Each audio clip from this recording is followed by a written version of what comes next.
I want to take a moment to revisit a kind of awful part of Torah, which took place a few weeks ago. It doesn't take place in this week's Torah portion, but it is mentioned in this week's Torah portion. So in Parshat Shmini, a few weeks ago, we read the story of how 8 days after the most important and celebrated communal building project of the ancient Israelite people was inaugurated, tragedy befell the community. So this massive community building project was called the Mishkan, our namesake. This incredible portable worship space that God's very presence dwelled in as the people created it. And the Mishkan building project takes up more verses in the book of Exodus than anything else, including our enslavement in Egypt, our liberation from slavery in Egypt, the wandering of the desert towards Sinai, the giving of Torah at Sinai, and all of the legal and economic and social and moral laws that come in the parsha after the parsha with the giving of the Torah at Sinai. The Mishkan actually takes up more space than all of that. And when I say the Mishkan, it's like the instruction manual for how to build it. The B'nai Mitzvah kids who get this parsha, like, their eyes glaze over, And did anybody have this as, one of the Mishkan parshiot as one of your, nobody in this room? I bet that's not true, and you just figured out something else to talk about. So this becomes the focal point of the narrative because it is the focal point of the story. And it is, to my mind, as a community that doesn't have our own building, it is amazing how a community building project, having a space to call your own, can become a national obsession, right? And the text describes how the people literally fell on their faces when they saw Moses and Aaron emerge from the Mishkan. Aaron raises his hands and blesses the people, and the people literally fall on their faces. Of course, this was a national obsession. This newly liberated slave people had never known freedom before, and the first thing they were doing was building a space for God to dwell with them, that they created, that they participated in the creating of this Mishkan. This was nothing short of miraculous. I still sometimes feel that way about our Mishkan. And so in the fury and the flurry of the activity and the celebration on that 8th day after the inauguration, something totally unexpected and devastating happens. Aaron's sons, 2 of Aaron's sons, Nadav and Avihu, seemingly full of passion and spontaneity and fervor, it's not really clear, they come before God and offer Eish Zara, strange fire, that God had not requested, and they die immediately. And Aaron, the high priest, their father, the one who taught them everything they know, the one they looked up to and the community looked up to, Aaron, who is said to be the great peacemaker of the Jewish people, he was silent. Vayidom Aharon, Aaron was silent. And because there is generally so little dialogue in the Torah, it is actually meaningful that the Torah goes out of its way to mention that he was silent, right, to highlight that silence, because it's such an unusual thing that people actually talk to each other. Much of the Torah is just narrative and, to be honest, God talking to Moses.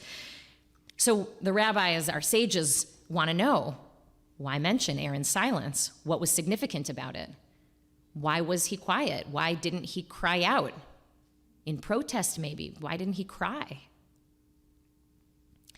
So some say his silence was faithfulness, accepting this awful reality as God's will. My husband went to an Orthodox day school for high school, and he says that's what he was taught in high school. Perhaps Aaron's silence was shock, like he simply couldn't believe this was happening on his watch in a space that he had helped create and was overseeing the proceedings inside of. That something could go so horribly wrong? Maybe.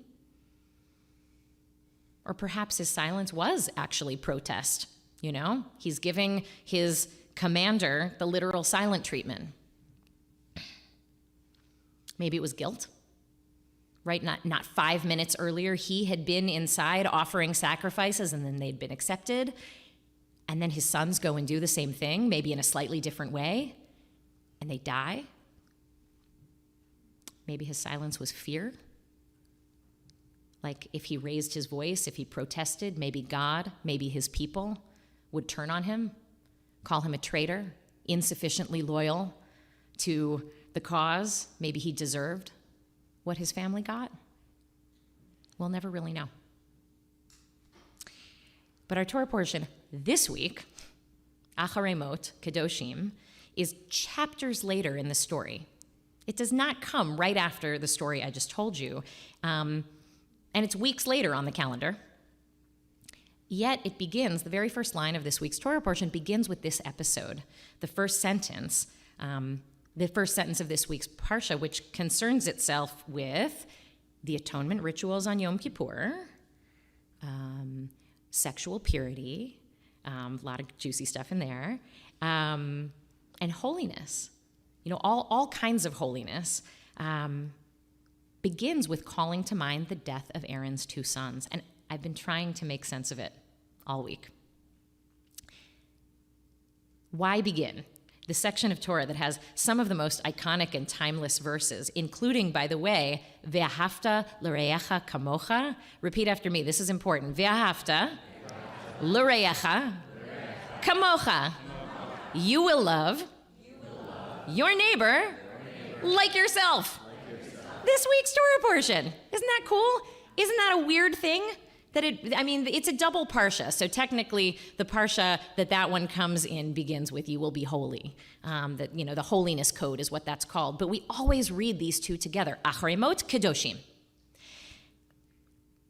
So, let's go on a different journey for a moment about a similar building project and maybe see what light it can shed. So 4,000 years after the original national Jewish building project, the Mishkan, and 2,000 years after the Jewish people's most recent attempt at sovereignty in the land of Israel, parentheses, see holidays of Hanukkah and Tisha B'Av to understand what happened there. The Jewish people, again, now, today, have a communal building project, a focal point of our national narrative, and for many, even an obsession, which is the state of Israel. And for good reason. Through the eyes of Jewish history, the creation of the state of Israel not 75 years ago is, like the Mishkan, nothing short of a miracle. Right? Not 3 years after the devastation of the Holocaust and the decimation and loss of 2/3 of European Jewry, the state of Israel represented rebirth, much like the Mishkan for the Israelites coming out of slavery in Egypt. And like those Israelites who fell on their faces at the sight of Moses and Aaron coming out of the Mishkan, thousands of Jewish people have fallen to their knees and kissed the earth as the plane or boat or camel or their feet took them to this land. And when they realized through tears that after generations of wandering and shame and being the butt of anti-Semitic jokes and violence the world over, of not having control of their destiny or security, here in this place, they would. And they would recreate themselves, and they would not apologize for surviving, for thriving. So that is why we celebrate every year on Yom HaAtzmaut, this idea, Od Avinu Chai, our ancestors still live. Against all odds, we are still here. And that is something to celebrate. And I have to say, every time I get off the plane at Ben Gurion, I don't actually drop down on my knees and kiss the floor. But as I'm walking down the ramp toward customs, I do kiss the arm-sized mezuzah that's outside the customs hall. It's mind-blowing that there is a country where when you go to customs, there's a mezuzah on the wall. And like the ancient Mishkan, death and loss has accompanied this story from the very beginning as well. So the day before Yom HaAtzmaut, as many of you know, we celebrated both this past week, is Yom HaZikaron, Israel's Memorial Day, commemorating every year the loss of life of soldiers and victims of terror that was incurred in the service of or simply having coffee in or celebrating Seder in the land of Israel, in the state of Israel. And that number totals close to 29,000 people this year since the birth of the state, mostly soldiers and around 4,000 civilians. May their memories be blessings. And every year on Yom HaZikaron, Israel sounds a siren and traffic stops on the highway, and people get out of their cars and they stand up at outdoor cafes and they put down their shopping bags and they pay tribute. They're silent for a minute and create a collective moment of silence and memory. It's a much more serious day than America's barbecues and day off on our Memorial Day. You sort of wonder if 75 years into American independence, if their Memorial Day actually had a similar quality. In any case, it is a moment with contending with the profound and personal sacrifice that having a state necessitates. Indeed, it seems, sacrifice is inevitable. If we love something, we must be prepared to lose for it. And then we demonstrate how much we love what we love by commemorating every year what we've lost. Right? So now, in the spirit of Ve'ahavta l'reacha kamocha, love your neighbor as yourself, it's important that we understand where our neighbors' hearts are in this moment as well. Right? If we as Jews want our losses seen and affirmed, we must do the same thing for our neighbors, and in particular for our neighbors whose history and pain is inextricably interwoven into the Jewish story, right? I remember once a couple of years ago, we were having one of the many conversations we had, I think during the pandemic online, about Israel, and somebody said, I don't understand.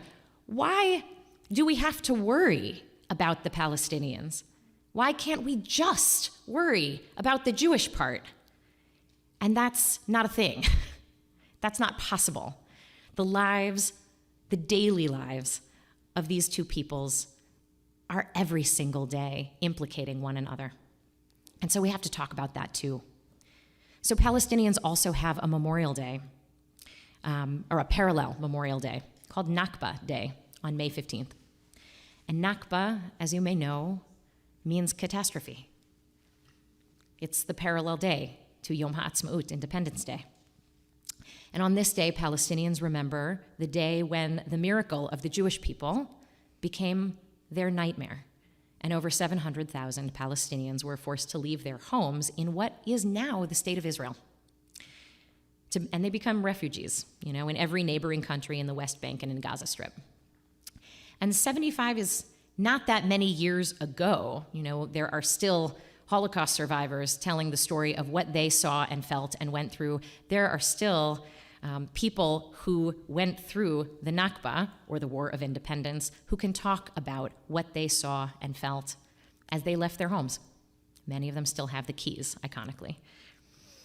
Just as Jews looked for 2,000 years toward the land of Israel, these families still, 3, 4, 5 generations down, have the same dream that the Jewish people have in having a state, having sovereignty, self-determination in this land. So, in Israel and Palestine, as Palestinians call this same piece of land,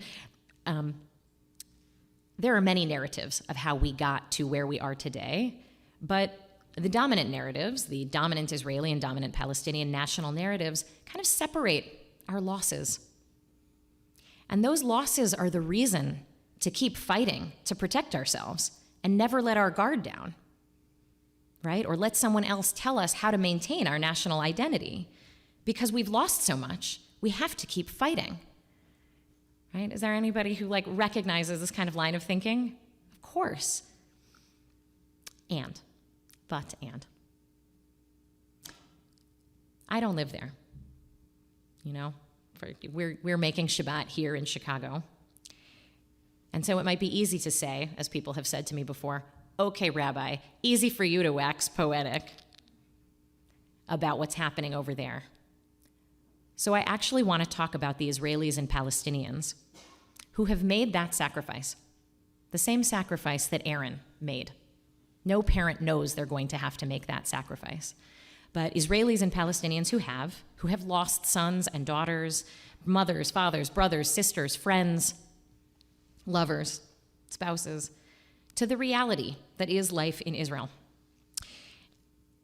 And who do not believe, actually, that loss is inevitable, that war and violence and perpetual fighting is inevitable. They actually don't believe that. They don't believe in the us versus them narrative either way, but they would rather see in us versus them is that there are those who are willing to seek out and work for and make sacrifices for peace, and there are those who are content to continue making sacrifices to maintain the status quo.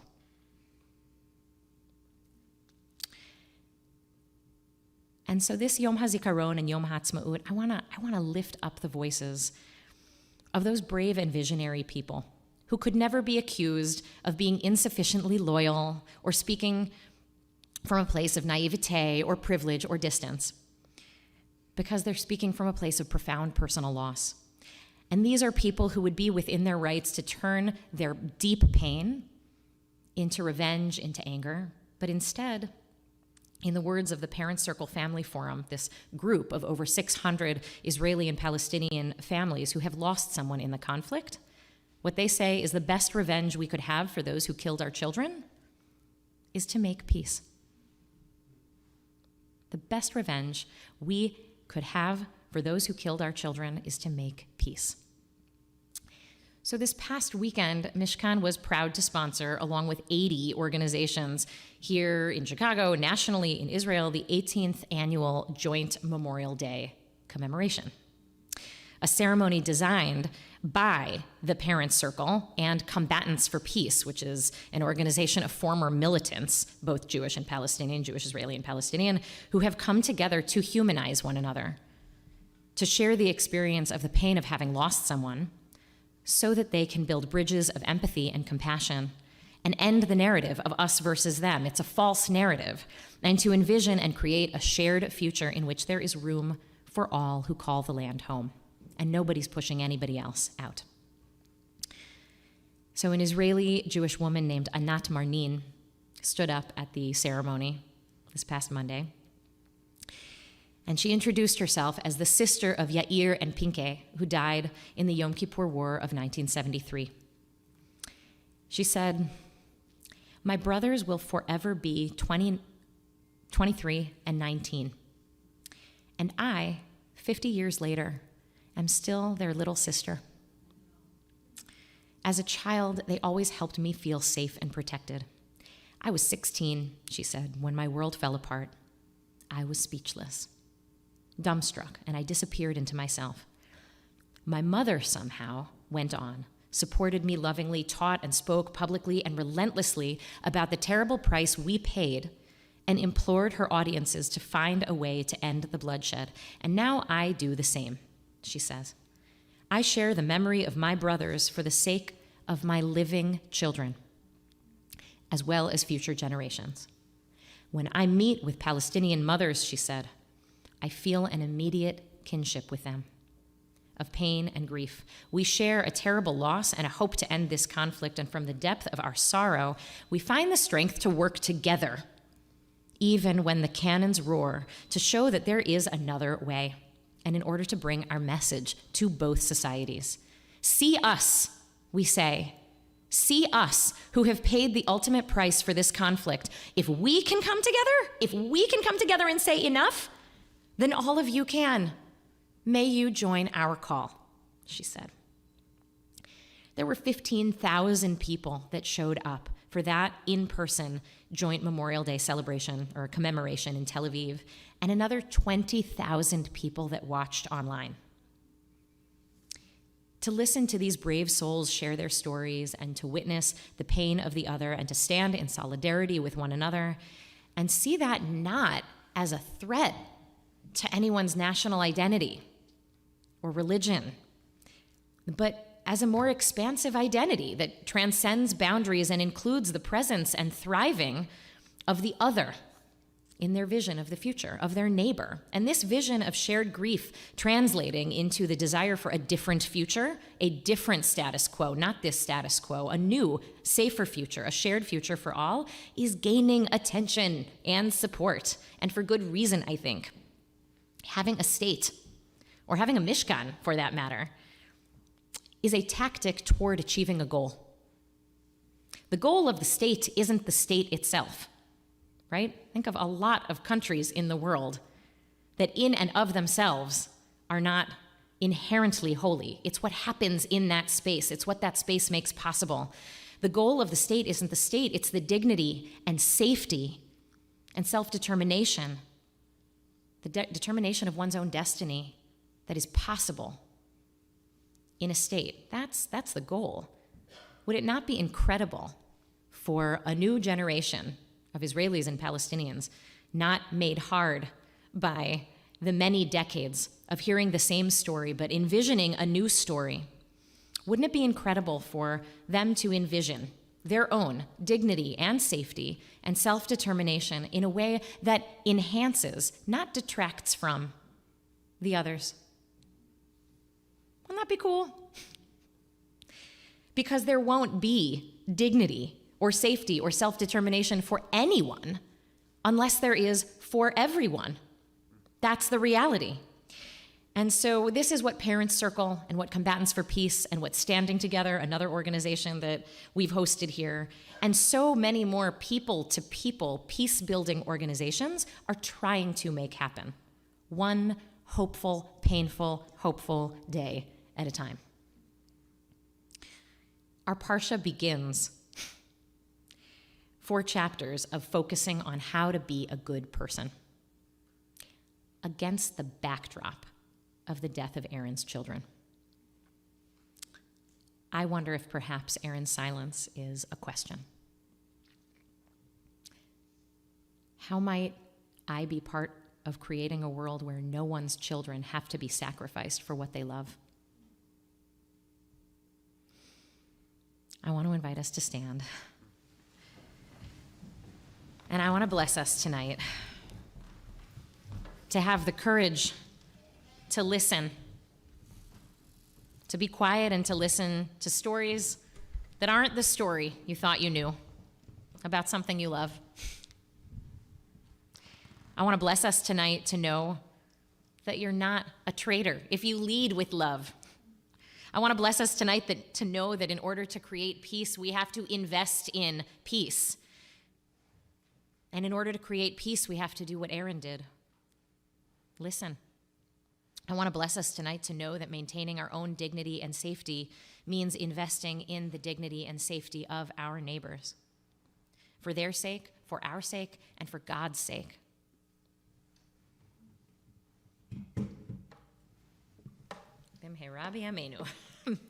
May it happen soon for all of us. And we can say, Amen. And I want us to sing that song, that line from Parshat Kedoshim. It sounds like this. Hareini mekabel alai. Behold, I take upon myself mitzvat haboreh, this commandment from my Creator, ve'ahavta l'reacha kamocha. And you will love your neighbor as yourself. That's what it sounds like. Hareini